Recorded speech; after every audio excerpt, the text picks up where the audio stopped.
নমস্কার, welcome back to the series everything mangoes episode 3।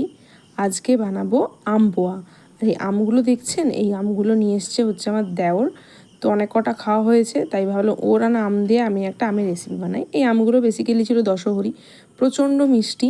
হিমসাগরের পরে আমি যদি কোনো আম খেয়ে থাকি সেটা হচ্ছে এই দশহরি আম, কারণ তাও এর মধ্যে একটু সুতোর মতো থাকে, বাট তাও খেতে অনেক ভালো আর অনেক মিষ্টি হয়।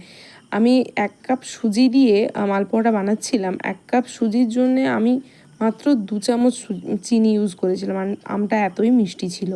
ঠিক আছে, তো যারা এই সিজনে ফজলি খাবে না তারা অবশ্যই দশহরিটা খাবে, কেমন অনেক মিষ্টি হয়। আর আম পোয়ার রেসিপি সেরকম কিছু নেই, মালপোয়ার মতোই হয়, শুধু আমের পাল্প দিতে হয়। তো তোমরা প্রচুর ইন্টারনেটে রেসিপি পেয়ে যাবে আম পোয়ার এই রেসিপিটা। তো যাই হোক, আমারটা কেমন হয় তোমরা দেখে আমাকে বলো। আর অবশ্যই সুজি দিয়ে যদি তোমরা আম পোয়া বানাও তাহলে ব্যাটারটাকে অবশ্যই রেস্ট করতে দেবে। আমি যেমন রেস্ট করতে দিয়েছিলাম, তারপরে ব্যাটারটা কি সুন্দর থকথকে একটু মোটা হয়ে গেছে। আর হিটটা অলওয়েজ মিডিয়ামে রাখবে, আর বারবার লৌটাবে পাল্টাবে, কারণ যেহেতু আম আছে তো তাড়াতাড়ি লাল হয়ে যাবে, ভেতরটা কাঁচা রয়ে যাবে। সেই জন্য এগুলো হচ্ছে টিপস যেগুলো তোমরা ফলো করবে। আমি বারবার উল্টে পাল্টে ভাজছিলাম, দেখেছো কীরকম ফুলেছে, একদম লাল লাল আমের মতোই। তার জন্য এটুকুই, টাটা।